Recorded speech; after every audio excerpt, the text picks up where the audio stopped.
Hello everyone, and a special hello to PandaChild. Today's video is going to explain how to do a single crochet. I feel as if the cat is getting ready to just jump right up in the middle of this because that's what he likes to do. And if that's the case, I'll have to stop the video and then we'll have to try again. No thank you, kitty cat. So, as we established in the previous video, I explained how to do a foundation chain.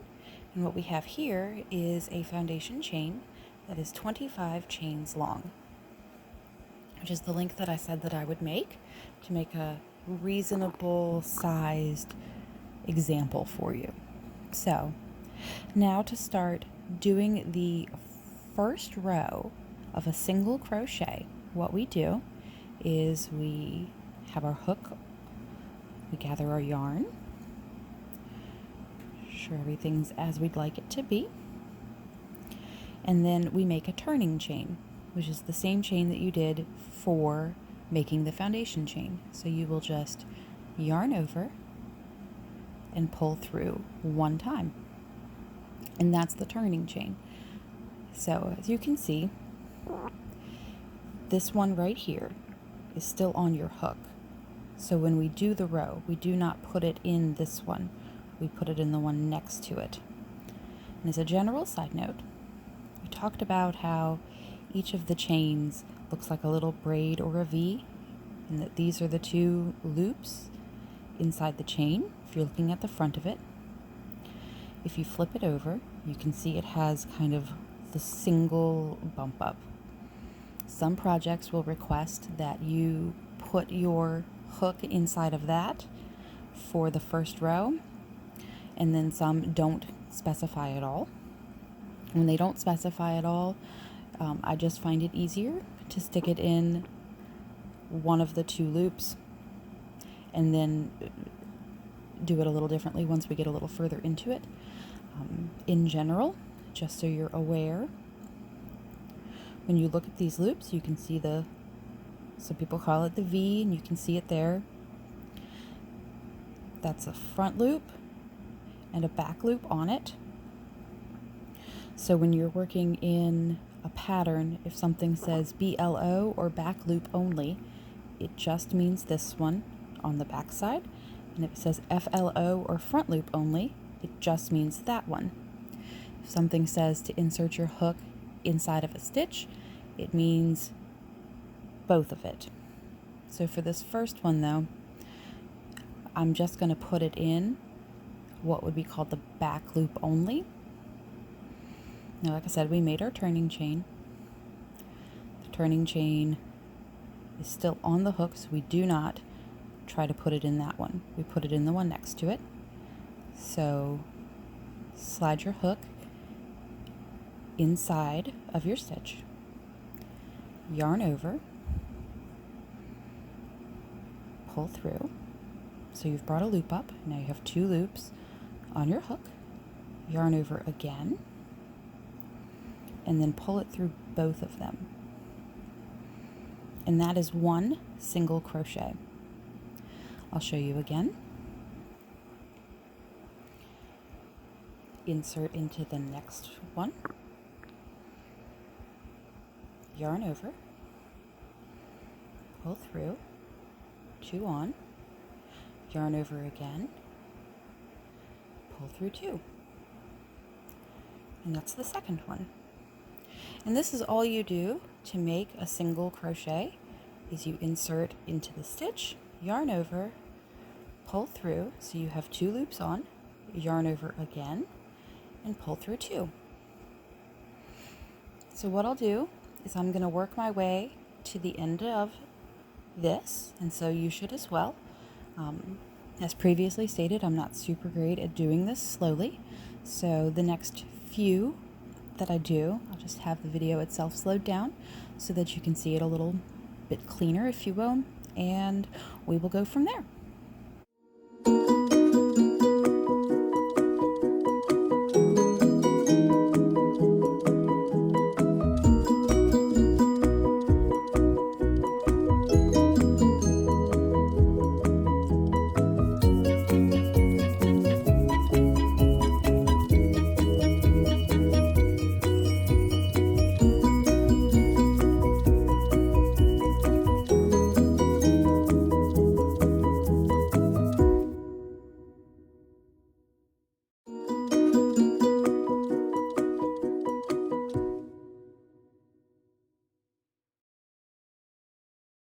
Now, I'd like to take a moment and say that when you are working in this, if your hook, as we've stated a bunch of times before, if it's not going inside of these chains really easily, where you can pull up the loop and do this without really struggling to do it, that means that foundation chain is still just a bit too tight, and you should probably rework it so it's a little bit looser. And another point that I would like to say is sometimes when you're still getting it to do and you're learning, sometimes when you do your foundation chain, it kind of wants to turn or be a little bit spun up. So when you are doing your row into it, you just need to make sure that it's flat, that it's not flipped over, so that you're not sticking it in the wrong side of a loop. Okay? So just continue on until we reach the end, and then I will show you the official turning.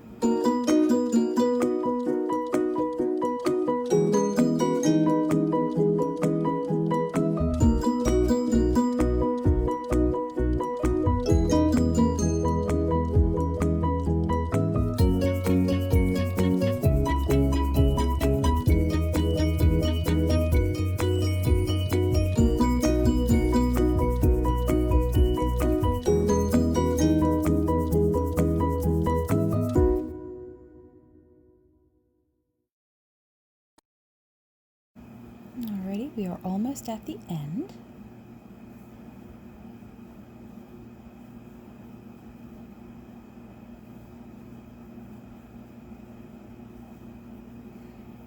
And that is the last one. Now, what I can say is I have done 25 single crochets across. And if you've reached the end now, you have now officially also done 25 single crochets across. Now for the next one, to show you that it really is the same amount, I'll count them so that you can see that we're not adding or taking away anything.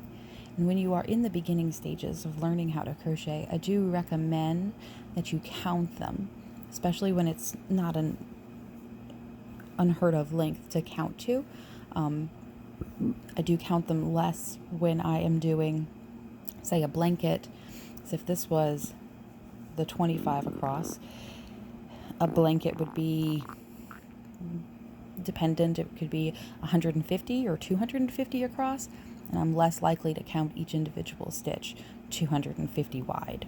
But something like this, it's fairly simple to just keep a running tally of what number you're on, and it's good to remember to count those off to make sure that you don't add or take away stitches. When you're working on this, as it begins to build up, if you see the sides bumping in or bumping out, then you may be adding a stitch, or you may be taking one away, which can happen inside of the end parts when you stick it inside of the wrong beginning part. So it will be really important as you're learning to make sure you stick it in the actual first chain for that row and not in what would be on the hook itself. But in order to turn it, we do the same thing again.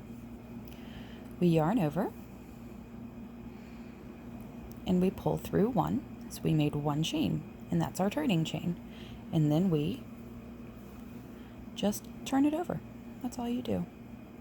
And now you're on the other side of the work, and you can do another row. And we will count off this row this time so that you can see. But I wanted to reiterate, when you look at the chain to see which one you're going to stick it in, you might try to put it in that one because it certainly appears like a chain, but as you can see, that one is still on your hook already, so you're not done with this one yet. That's that turning one, and it doesn't count towards the row itself. So you go into the one next to it. Now that we're on a row that is not off of a foundation chain, at this point, unless the pattern stated otherwise, you will crochet into the entire chain, which means you will insert it underneath both of those on the top, and then you will yarn over, pull through. You'll have the 2 loops on your hook again, yarn over again, and pull through both. And that's your first one for your second row. Now I'm just going to work my way down this row and count them off as I go. So that was 1, 2, 3, 4, 5, 6, 7,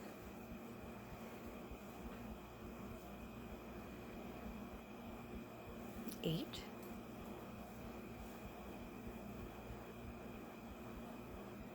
9, 10, 11, 12,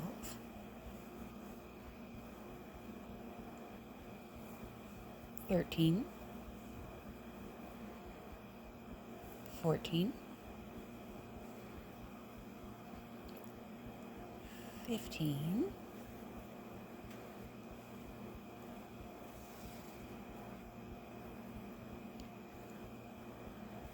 16, 17, 18, 19, 20, 21, 22, 23,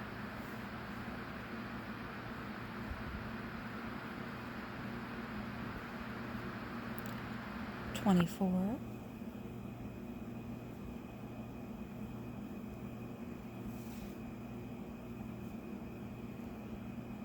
25,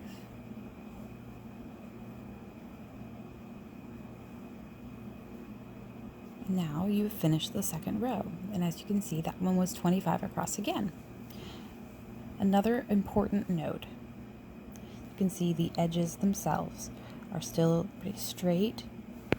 They're not dipping in or out, they're just pretty straight.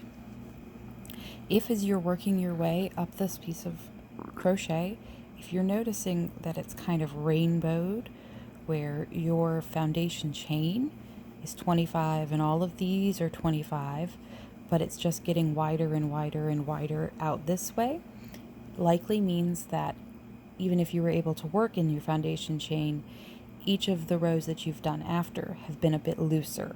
So another important thing to remember is to hold an even tension on your work for the whole time, because if you don't, it will influence how big or small these are. Now, in order to keep going, all you do is you make another turning chain, which is the yarn over, pull through, and then you turn it over. And then you're right back where you started, and you'd go into not the one that's still attached to the hook, but the one next to it, and you would do 25 single crochet across, bringing you to this end, and you would be at 25 to stop, do a turning chain, turn it over, do it again. And that's how you build up these rows, and it'll just keep getting bigger. I would say to do a few rows of this at least to practice, so that you can understand the concepts and the components behind it. I'm not going to continue showing you how to do these. If any of you have run into any problem though, and you need me to go into any more detail about any part of this, do let me know. What I can also say is I will have a follow-up video before we get into the next stitch that explains how to finish a project off and how to change color, I believe, in case you were enjoying doing the single and you wanted to make a scarf or make a hand towel or a washcloth or whatever you wanted to make. This is the foundation of all kinds of different projects, so I will show you how you can change the colors up in case you wanted to maybe make something that was stripy. But for all intents and purposes, to learn how to do a single crochet, that is all you need to know. I hope that this has been helpful for you. If you have any questions, please let me know. And thank you for watching, and I will see you next time.